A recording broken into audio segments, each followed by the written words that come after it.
A blind man sits at the gates of Constantinople, palm open, begging for coins from strangers who do not recognize him. That, at least, is the legend. The man they say once conquered a kingdom with a few thousand soldiers. The man who marched into two capitals in the name of an empire that was already supposed to be dead. The man some believed could have taken the throne for himself and chose not to. If that's true, why did it end here? And if it isn't true, why did people need to believe it was? Because the real story of Belisarius is stranger and darker than the beggar at the gate. It is the story of a general who came within reach of restoring Rome itself, and of an emperor who may have feared him more than he ever feared Rome's enemies. Somewhere between the battlefield and the palace, something went wrong. To understand what, we have to go back to the empire that made him, and the empire that, in the end, may have unmade him.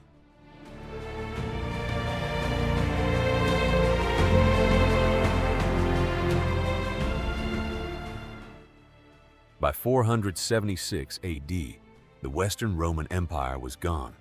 Its last emperor was quietly deposed, and no one bothered to replace him.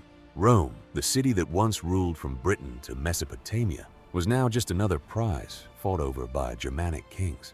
But in the east, an empire endured. Constantinople still stood, wealthy and fortified, ruling from the Balkans to Egypt. Its people still called themselves Romans, and in 527, a new emperor took the throne who believed the fall of Rome could be undone. Justinian did not simply want to rule what remained. He wanted to reclaim what was lost: Italy, Africa, the West itself. It was an obsession dressed as destiny, and it would require the one thing Justinian himself could never provide: a soldier brilliant enough to win wars the empire could not afford to lose. He would find that soldier in a man from the frontier and hand him an impossible task.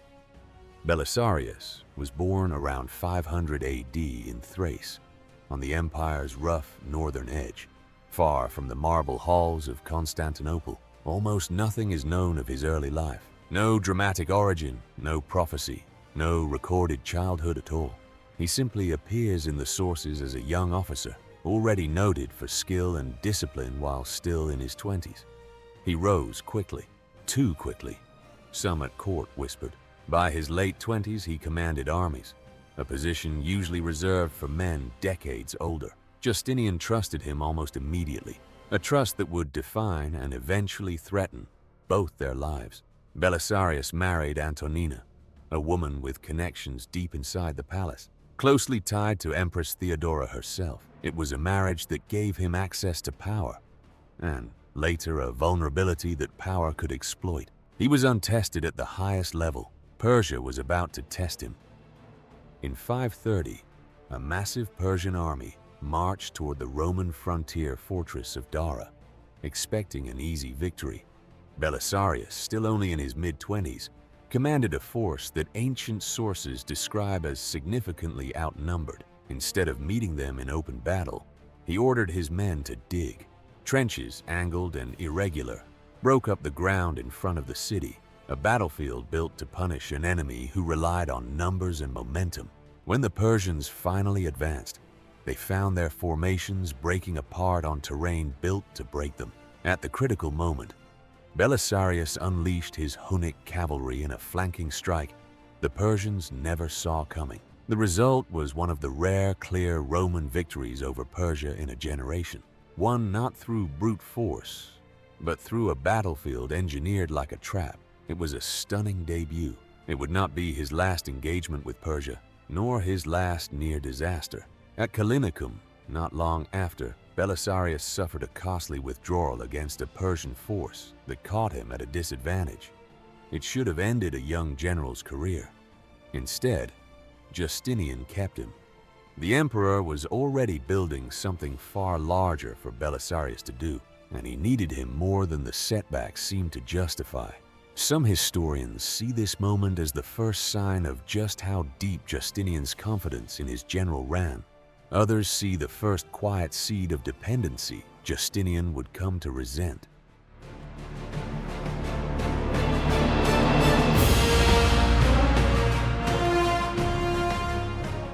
In January 532, Constantinople nearly destroyed itself.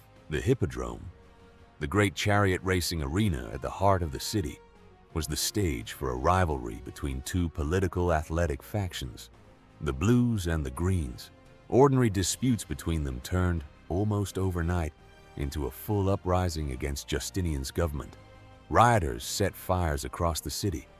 Buildings burned for days. The uprising took its name from the crowd's chant, Nika, victory. Justinian, according to the historian Procopius, considered fleeing the city. It was reportedly Theodora who refused to run, delivering words that have echoed through history, that the purple of imperial robes makes a fine burial shroud. Whatever was said in that room, the decision that followed was Belisarius's to execute.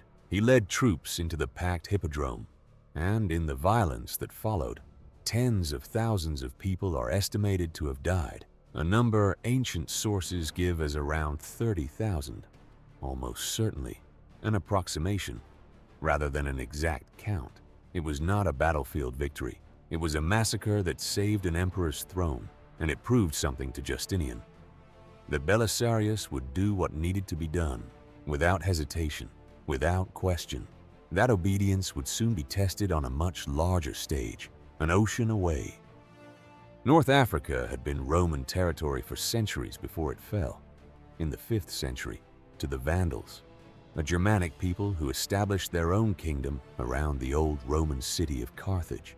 To many in Constantinople, the Vandal Kingdom stood as a living insult.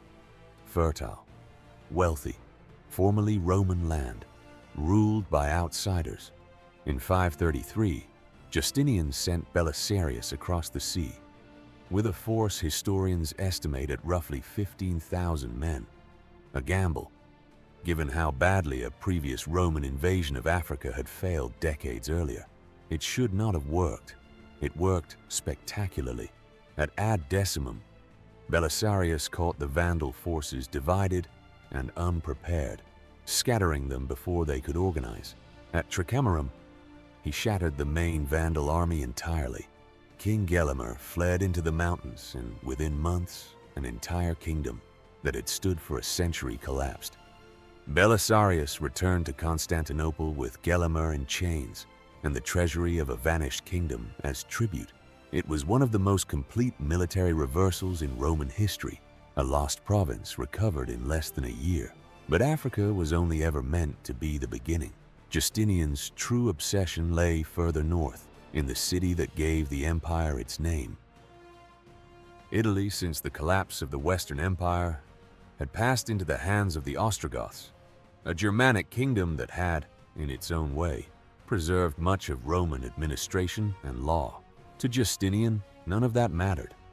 Rome itself was still in the hands of outsiders, and he intended to change that. In 535, Belisarius invaded with a force historians describe as remarkably small for the scale of the objective, likely fewer than 10,000 men to reclaim an entire peninsula.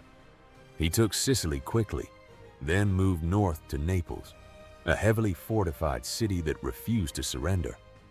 Rather than grind through a prolonged siege, Belisarius's men found an old, disused aqueduct running beneath the city walls. Soldiers crawled through the abandoned channel in the dark and emerged inside Naples itself, opening the city from within. Rome came next, and remarkably, it opened its gates with little resistance. The population, weary of Gothic rule and hopeful for a Roman general at their door, welcomed him. For the first time in nearly 60 years, an army loyal to a Roman emperor stood inside the walls of Rome. The city's relief would not last. The Goths were regrouping, and Belisarius was about to face the hardest year of his life, defending a city he had barely finished conquering. In 537, the Ostrogothic king Vitiges marched on Rome to take it back. Ancient sources claim his army numbered as many as 150,000 men, a figure most modern historians treat with heavy skepticism, likely inflated well beyond the true size. Belisarius, by contrast, commanded a garrison of perhaps 5,000 to 10,000 soldiers to hold the largest city in the Western world. What followed was a year of siege warfare that reads like a study in desperation and improvisation. Belisarius patched crumbling stretches of the ancient walls, launched sudden night raids to keep the Goths off balance, and personally led cavalry sorties out of the gates to strike and withdraw before the larger Gothic force could respond. Inside the walls, the suffering was severe. Food supplies dwindled. Disease spread through crowded, malnourished streets. Yet Rome did not fall. Month after month, the city that had defined an empire held on through a siege. Many believed it could not survive. And eventually, Vitiges withdrew. Belisarius had done what seemed impossible. But holding Rome was only step one. Justinian wanted the entire Gothic kingdom and its capital, Ravenna.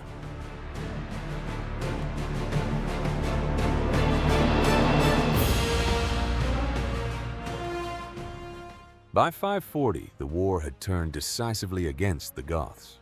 Cornered in their capital at Ravenna, Gothic nobles made Belisarius an extraordinary offer.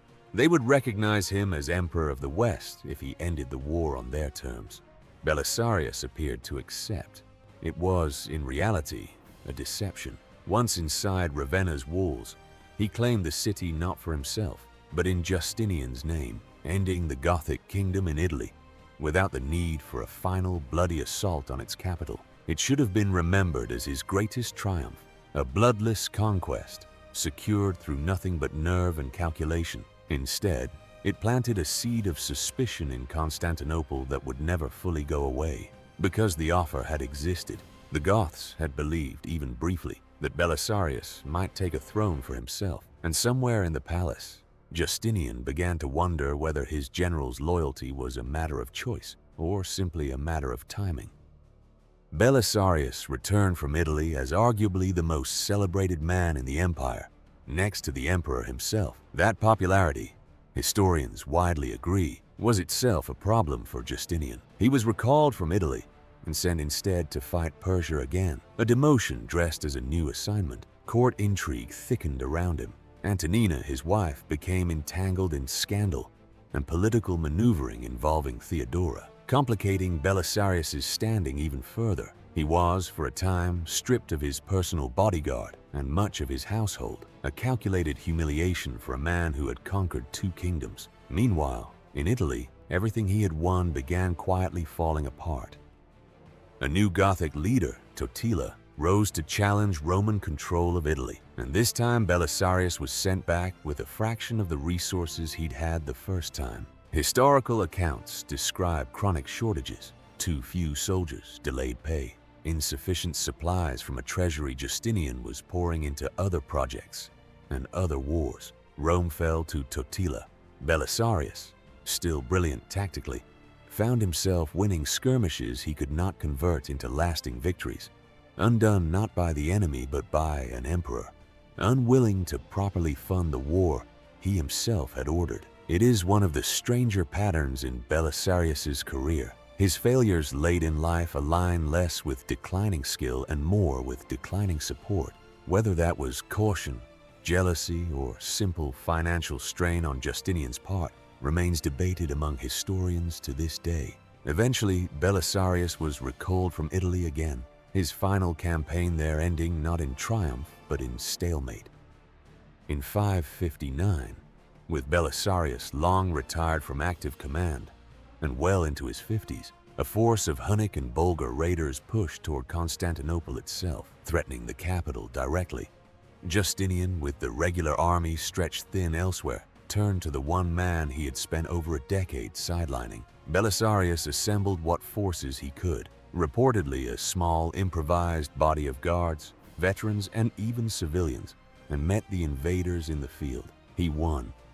Using terrain and deception in the same style that had defined his career at Dara 3 decades earlier, he drove the raiders back from the capital's doorstep. It should have been a triumphant final chapter. Instead, according to some accounts, Justinian grew cautious of the renewed public adoration Belisarius received, a final uncomfortable echo of the same suspicion that had shadowed his entire career.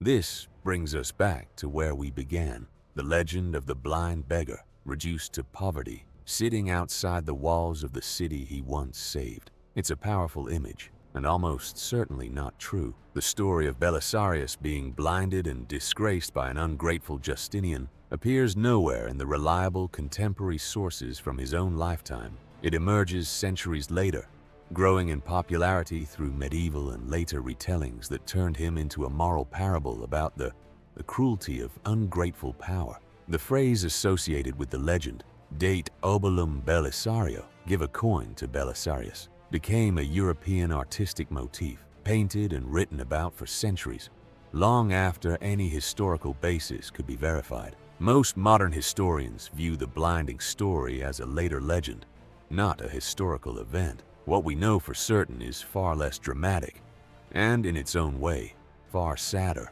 A brilliant general, sidelined more than punished, fading from relevance while the emperor who never fully trusted him lived on. Belisarius died around 565 AD. Justinian, the emperor he had served, defended and unsettled for nearly 4 decades, died the same year. There was no grand funeral remembered by history, no lasting monument built in his name. The general who had reclaimed Africa, held Rome for a year against overwhelming odds, and taken a Gothic capital without a final battle, simply disappears from the record, not executed, not exiled, just quietly gone. It is, in its own way, the most unsettling ending of all. Not a tragedy dramatic enough to be legend, just an emperor's convenience. Historians place Belisarius in rare company. Unlike Hannibal or Alexander, he rarely fought with the numbers advantage. Unlike Julius Caesar or Napoleon, he never held supreme political power in his own right, and by most accounts, never fully sought it either. What set him apart was adaptability, engineering the ground at Dara, exploiting an aqueduct at Naples, holding Rome through sheer improvisation, deceiving an enemy kingdom into surrender without a final battle. Byzantine military doctrine for generations afterward drew directly from tactics he pioneered. Military historians still study his campaigns today as case studies in achieving victory through logistics and misdirection rather than raw force. And yet he remains, compared to Caesar or Alexander or Hannibal, a name most people have never heard. Could Belisarius have taken a throne in Ravenna or elsewhere if he had chosen ambition over loyalty? The Goths believed it possible enough to offer it to him. Whether he seriously considered it or dismissed it instantly is something no surviving source can answer with certainty. It remains one of history's open questions rather than a settled fact. Was Justinian's caution toward him justified suspicion, or the anxious jealousy of a man who could never do what his general did? Historians remain divided, and likely always will. What is certain is this: an empire that dreamed of restoring Rome found, in one man, the closest it would ever come, and could never quite decide whether to reward him or fear him. Perhaps that is the real darkness in this story.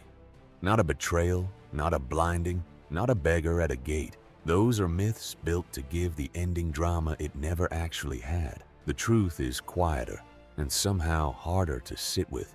A man who saved an empire twice, defended its holiest city against odds that should have crushed him, and ended his life not as a martyr, but as an inconvenience, slowly written out of the story he helped write. We remember tyrants. We remember conquerors who took thrones for themselves. But history has a strange blind spot for the ones who could have taken everything and simply didn't. Maybe that's why Belisarius was forgotten. Not because his story wasn't remarkable enough, but because it refused to end the way empires like theirs prefer their legends to end.